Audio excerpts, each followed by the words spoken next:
had a closed door because they were worried about giving some secret sauce. And the reality is there is no secret sauce, first of all.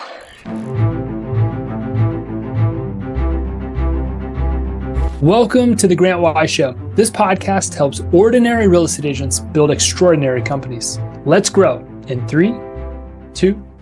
What's up, everybody? Grant Wise here. Welcome back to the Grant Wise Show. I am excited for my guest today, and I think you're in for a very, very real treat.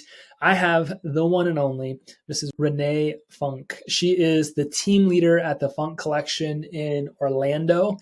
And she has a very unique model. She has a hybrid model. So she's got roughly 120 agents that are at her office. And then she has, I think it's 20 agents on her leads team.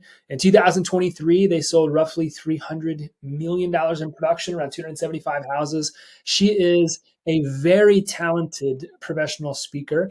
And she is an exactly what to say certified guide. Renee, thank you so much for sitting down with me for just a little bit on the show. Well, thank you so much, Grant. I'm super excited. One of the things that you've shared with me in our communications is we're here today to really lend a hand and talk to some that feel ordinary in moments, ordinary people. We can all feel like we might be ordinary, but how do we come together to do extraordinary things and continue to build extraordinary businesses? I'm stoked to share time with you. Yes. I know that you have what equates to an extraordinary business today, without question. But I also know it probably wasn't always like that. So tell us the story. How did you all get to where you are today? Just a tiny little question you're asking, Grant. Let's start from the beginning. So I was born in... No. We'll spare everybody that detail. How did the Funk Collection come to find the success that we have so far?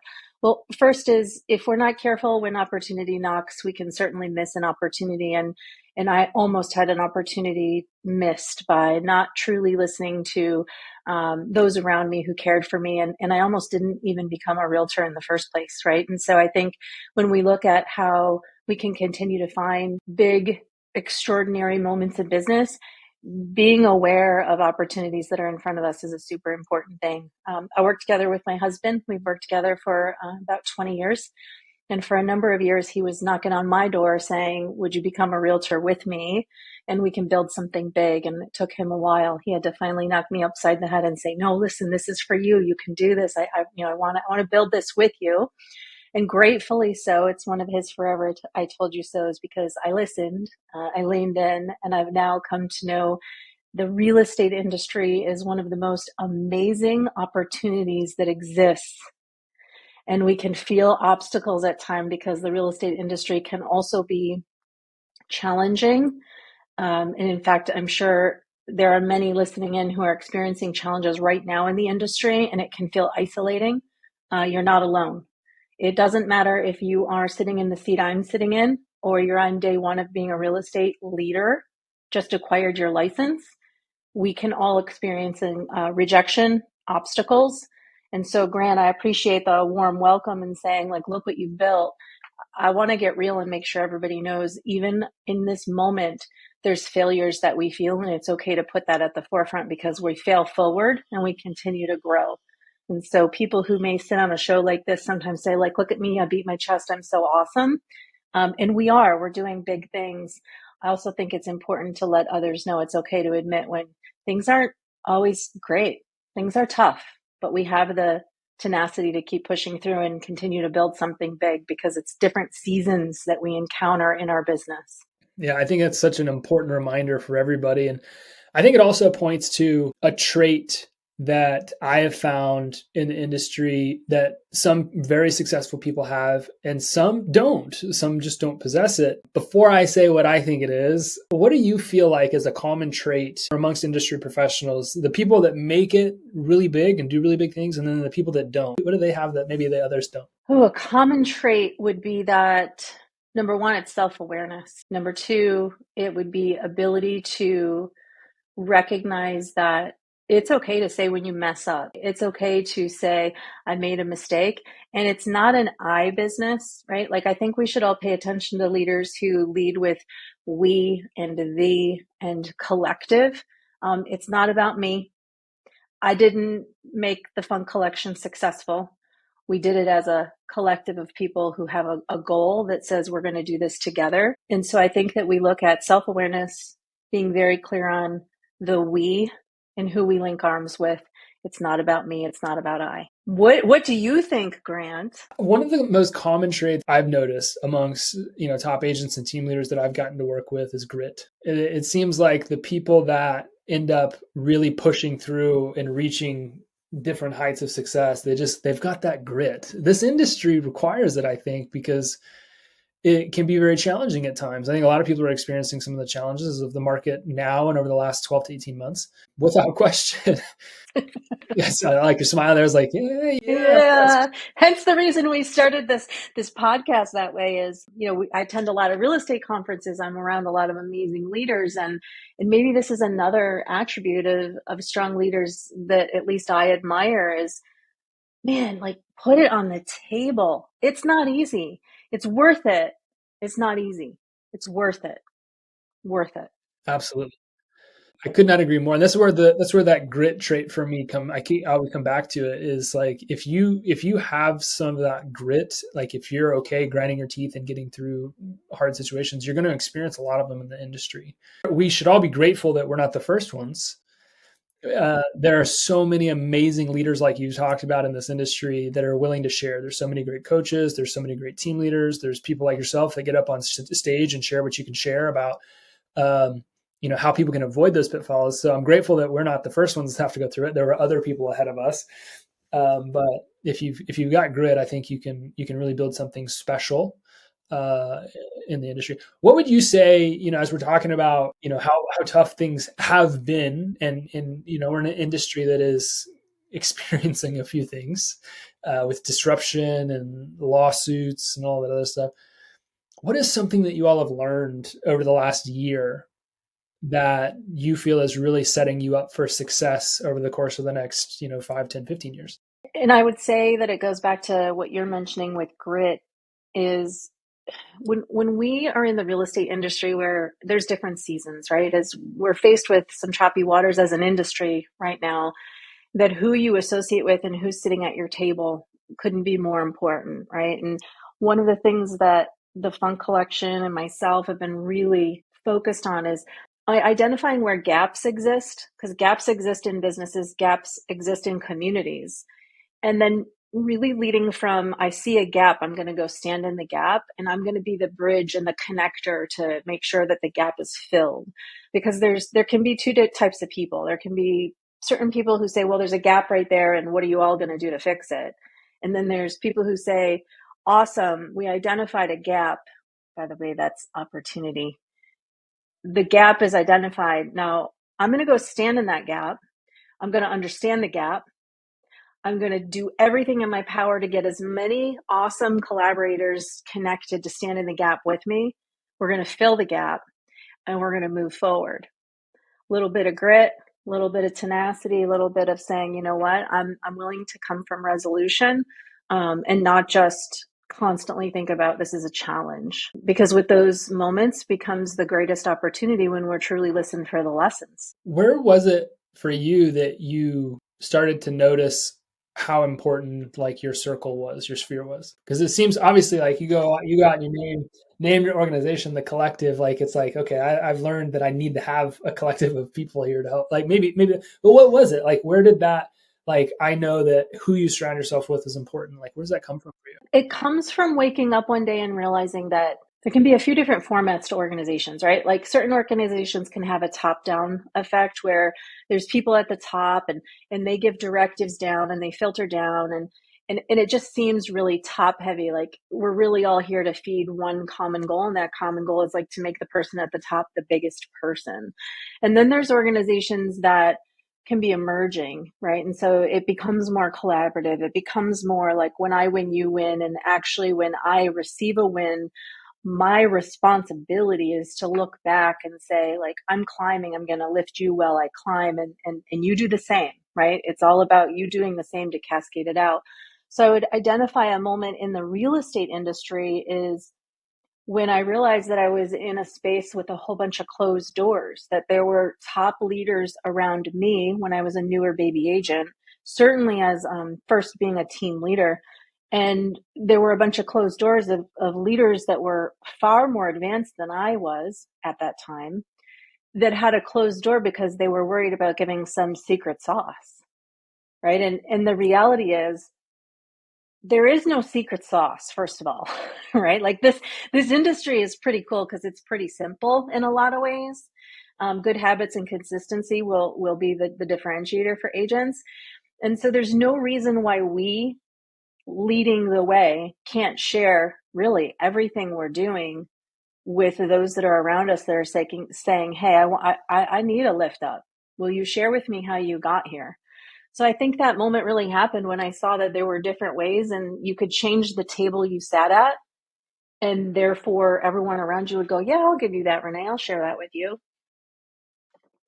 And that doesn't exist everywhere. But that type of emerging organization is what speaks to me. No, it really doesn't. Yeah, I think it's such a good point. I love this. Business is business. Marketing is marketing. Sales is sales. The principles that guide each of those things really actually doesn't ever change. It's just the application of it. So why that's great news is, like, it doesn't matter if you sell pizza or that you sell houses. The principles of marketing, advertising, sales, business are pretty much the same. And in real estate, we've been building companies for decades. Like, this isn't new. And while there is cool technology, I think, that comes out and enhances the process, it's still the same old real estate process. And so I love what you're talking about. And I think it's such a great lesson for anybody listening, is like, don't fall for this idea that there's a lot of secrets that we all have. Everybody just has their unique spin on, if you want to call it a secret, they've previously heard, they've kind of just made it their own. And so there's not a lot of secrets. I love what you said. This is simple. Business is simple. People are hard. And so just Right. And simple doesn't mean easy, right? Like, I'm not here to downplay what real estate, nor are you, to say that real estate agents don't have a very challenging job. We have to earn the relationships that will build a business that creates a legacy, right? That's no small feat. That said, to your point, the principles and the methodologies can, quite frankly, be broken down into such simplicity that, well, what's the difference between, a producing agent and an agent who may not have what it takes to thrive? In addition to grit, it's saying, like, no matter what, through and through, I'm going to maintain good habits and consistency. That is not an easy commitment to have for any human. No, especially for real estate, I think attracts a lot of visionary types. And, us visionaries, we like to look into the future, and we forget that we also have to live in the present. And that's a skill set that you have to develop over time. And I was on a call yesterday with somebody. It's like, can you stop avoiding the boring work? And I think that's what you're saying, right? It's like, can you do the basic things really well for a long period of time? Because that's all you have to do in this industry. It's not easy. Like, simple doesn't mean easy. I mean, it just means simple. You nailed it. You being the hard part, not you, Renee, but like people in general being the hard part. Like, I had a mentor one time, he told me business is math and personal development. If you can learn the numbers and then get over yourself, he's like, you'll be really successful. And that's kind of what it is. And get out of the way, right? Yeah. Talking about collectives and talking about teams and talking about getting out of the way, as you've, grown in this industry, how important was that for you? Is like learning how to get out of the way, let go, give somebody else control? Like, were those variables to your success when we talk about building teams and stuff like that? Oh, 100%. There was a previous version of the leadership skills that I had yet to develop that was fixated on 100%. 100%. It needs to be 100%. If it can't be 100%, then we're failing. And the reality is that it took, some mentors around me and some people who cared enough about me to say, as a part of your leadership skills that you'll continue to build, could it be possible that the win is that we aim for 80%? Because analysis paralysis and perfectionists, all of that is crippling to business, right? Being in action is going to beat out someone who's sitting there trying to figure out, is this going to be perfect? That action is going to beat out the other person every single day.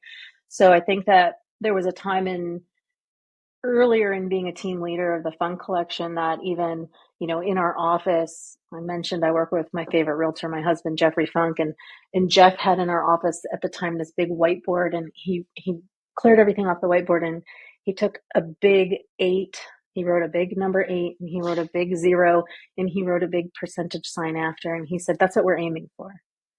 Because if we're trying to aim for 100%, it's going to be crippling, because we'll keep trying to be in an analysis mode of how do we get to 100?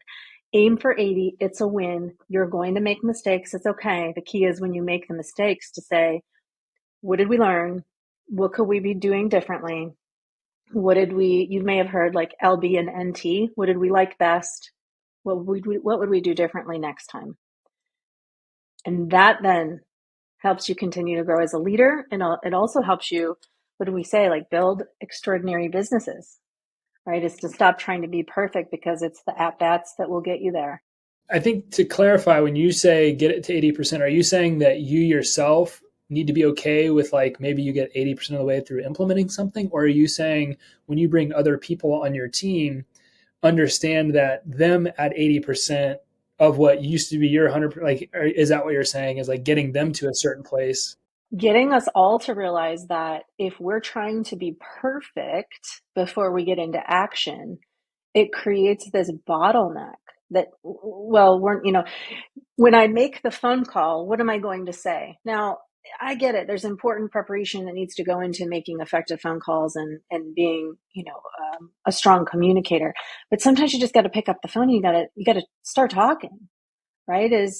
Don't allow some of those details to get in the way of being in action. So aiming for 80%, as 80% can be a win.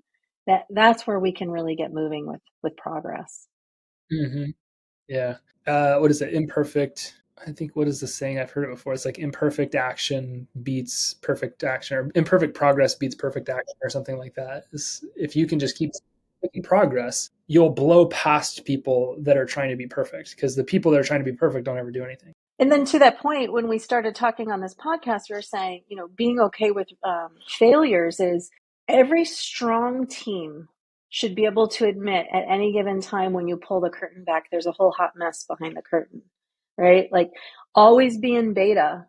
If you can't admit that it's broken behind the scenes in a lot of ways, also married with a lot of proven success leaves clues, we're doing really well. But why can't we say, you know what, I have some things broken back there and I'm fixing them because this is what I'm learning in the process.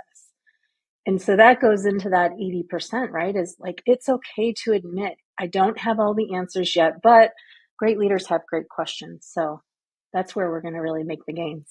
Yeah. I'll find the answers while I'm doing the work. Elon Musk at one time knew nothing about electric cars. That's right. Or space travel, or solar internet, or putting chips in people's brains.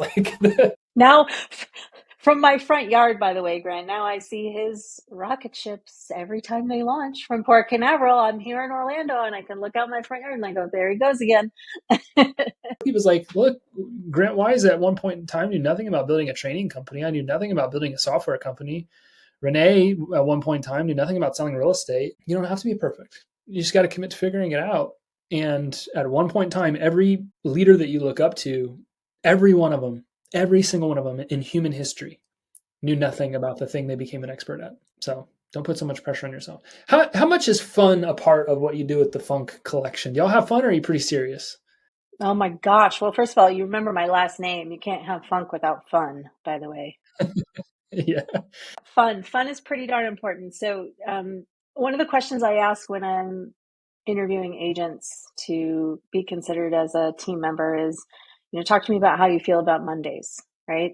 And then also, alternatively, as someone's been in the industry for a while, it's not all that uncommon for somebody to feel burnt out and feel frustrated and say, I don't necessarily love Mondays so much. And the question I have is, well, what can we be doing differently to change that, right? We spend a large part of our life in our work mode. And golly, if we can't be happy when our feet hit the ground on Monday morning, then we're doing it wrong. Doesn't mean it's without challenge and obstacle, but it does certainly mean that we better love who we're around, right? I'm not going to throw the culture word out. I think the culture word, especially in real estate teams, is grossly misused, right? It's do we love who we're around? Do we love the principles of which we're building a business? And are we really clear on who we're seeking to serve and what are the solutions we provide so that we can continue to move the needle forward, and not just the team, but also really what the heck are we doing this for? Right? Like why are we investing this time? Like what are we doing in our communities to make impact? And so yeah, I think fun is a big part of that. We have to love what we're doing and do everything we can that when our feet hit the ground on Monday, we're happy. And at the end of the day, that we can feel like, gosh, I made a really good contribution to a mission in a group of individuals that are making a difference in our communities. Yeah, I love that. If you're listening to this too, everybody's got their own version of like what fun means. Somebody asked me recently, they're like, how would I know that Grant Wise is having fun? And I was like, I have no idea. Like, because a lot of times you hear the word fun, you think like party, you think all these. I'm like, well, it's fun to win.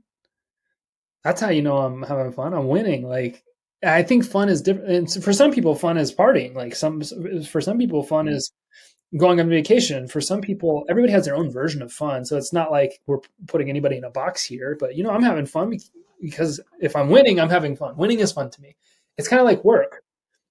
Everybody associates the word work as like a dirty word, which if you're in real estate and that's the case, you probably should entertain the idea of a career change because it takes work. But for me, work means impact. I get to have a positive impact on the people that I get to associate myself with every single day. And so it's like, Grant, how do you work for 10 to 12 hours? It's like, I'm really not working.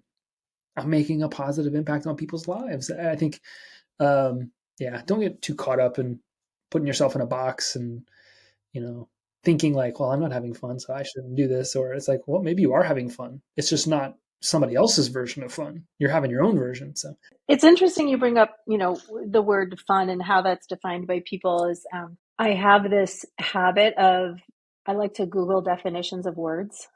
I think that we, especially in the industry of real estate, we have a tendency of using the same words and phrases over and over again. If we're not careful, those words can be very technical and it can make us sound transactional. So maybe I'm not Googling the definition of fun every day, though. I'll have a word cross my desk and I'm like, hold on a minute, let's define what that is. And one example is the first question I ask any individual who says, "Can I join you at the fun collection?" is, what does team mean to you, right? Is the word team and the definition of team and what team is in the industry has grown and changed. And there's so many different models now, which is a good thing, that it can create a misunderstanding. And when someone mishires, it's often fixed by the questions that are asked and the critical conversations that take place in an interview process.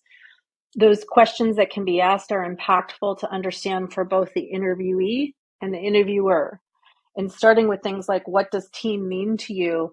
You had me write down, Grant, what does fun mean to you? Because you're so right that it's important. Like, I think something's fun for the team, that's going to be fun, but I need to be asking of those who are considering joining the team what they define fun as.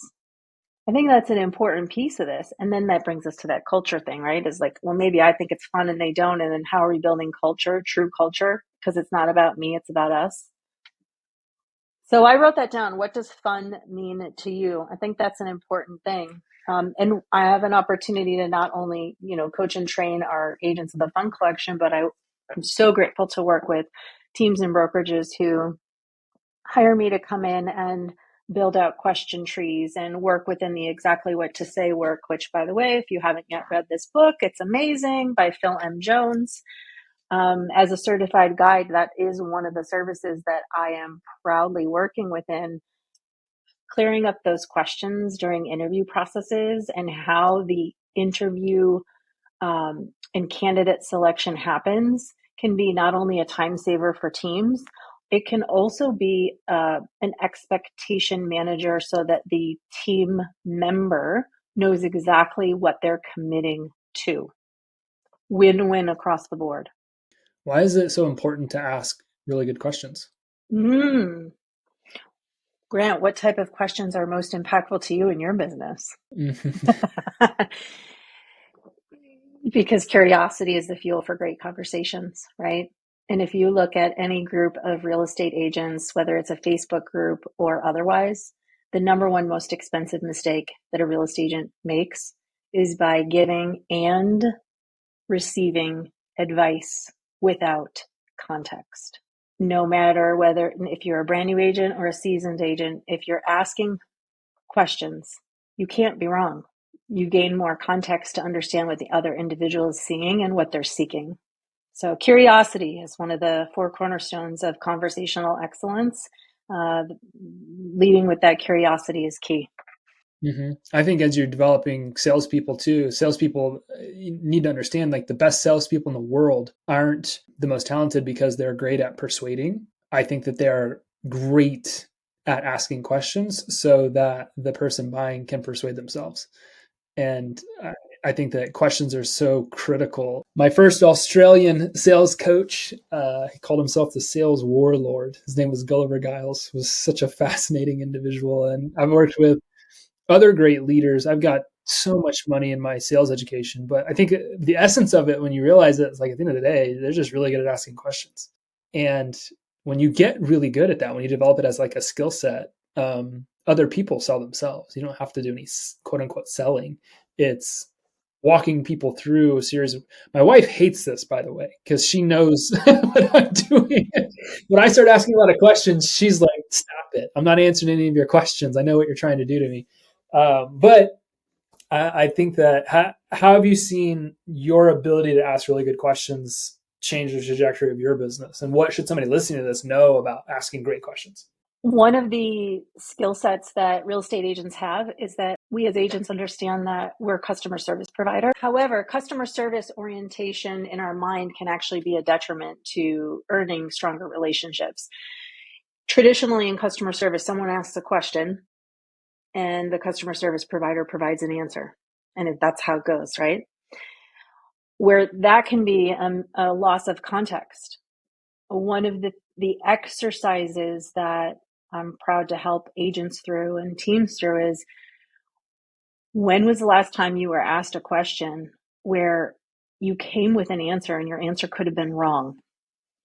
And could it have been possible for, rather than you to have the customer service orientated mindset, for you to pause and say, what are 2 additional qualifying questions I can ask to gain more context as to what made them ask that in the first place, right? And I see that a lot of times with real estate agents is they'll say, Renee, a prospective buyer called me. They're looking for a home in Windermere, Florida. That's where I live. They're looking for a 4-bedroom, single family home, and they want to have a pool. So I just, I can't find exactly what they're looking for. And I'm looking and there's only 2 homes available and it's multiple offers and all these reasons why the little bit of information they procured is creating resistance of some kind. And what does it look like when rather we say, well, what are 3 things about the Windermere area that first drew your attention to want to live there? What are 3 things you love about Windermere? Right? Going back into curiosity to get more of the driving factors will help you serve the other individual at a higher level. And as a team leader, for the team leaders on this call listening in is, oh, it's easy to step in a trap. An agent asked us a question. It's our job to give them an answer in many cases, right? But how many times might we be showing up with a lack of context that we could be wrong? Pause. Ask 2 additional qualifying questions to give yourself the gift of more context and see how that one practice alone changes the relationships with your agents and changes the team trajectory. That one practice alone. Because it also, right, from a team leader to an agent's perspective, helps the agent take ownership in the answers, or they take ownership in the solutions, rather, right? Where if I'm asking you a question and as an agent on my team, you are saying, oh, well, this, and then I ask another question, I'm going to be able to have this, I'm going to be able to get you to the same place. Like, I know the answer to the question. I'm not going to tell you the answer to the question. I'm going to ask you questions until you get the answer, right? Because then you're taking ownership in the process. And then once you get there, you're like, oh, okay, I understand. I get exactly what I'm supposed to do now.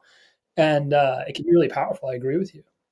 Team leaders will say to me, but Renee, I know the answer and they need the answer. And that's awesome. And also, team member comes to me and asks a question. Could it be possible that a part of my reply is, what have you tried so far? What's worked about what you've tried? What obstacle have you faced?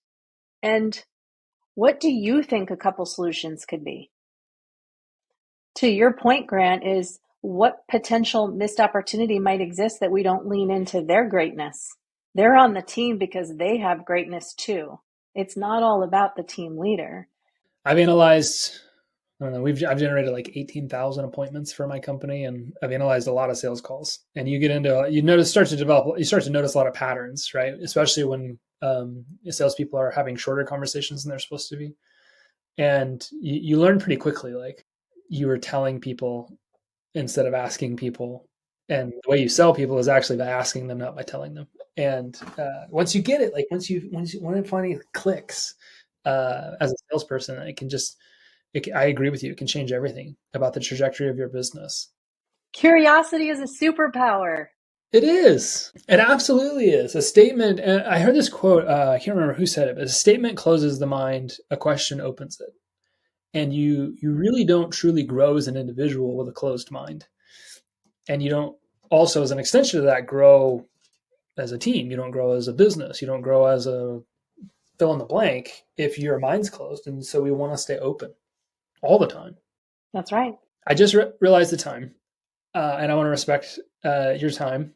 So I want to kind of close here asking, if I'm listening to this conversation and I'm that person, I'm trying to figure out how to go from ordinary to extraordinary. And what's the step that I should take today, Renee, that will start me down this path based off of everything we've talked about today?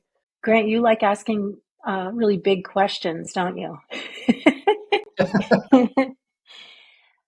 Building the next step for an extraordinary business.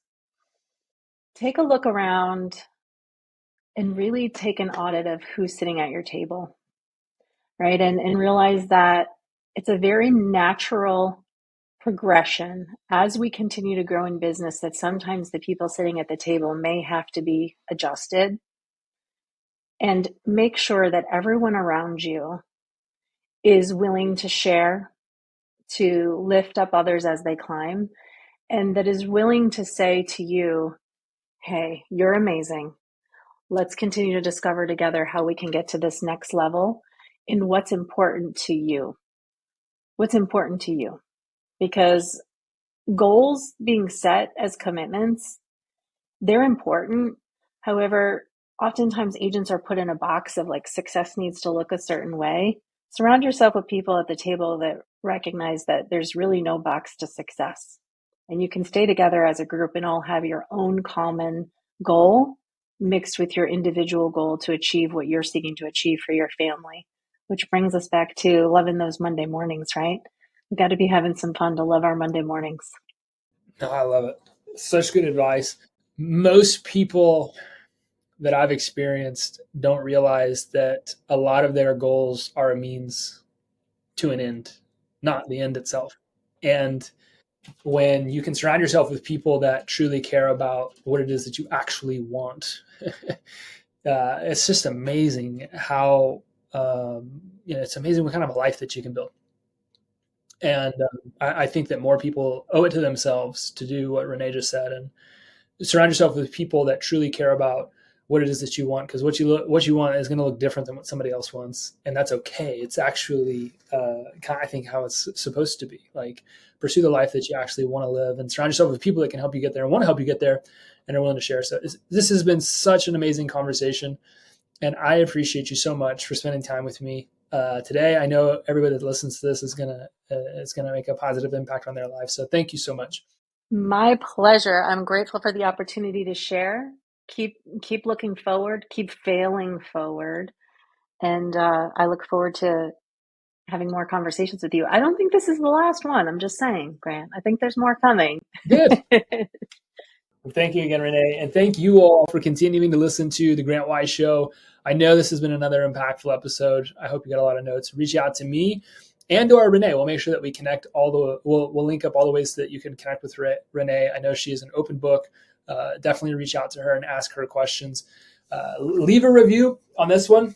What was your biggest takeaway? And we'll see you on the next one. Thanks for listening to this episode of The Grant Wise Show. Please don't forget to subscribe to this channel, leave us a review, and we'll see you on the next episode. Thanks.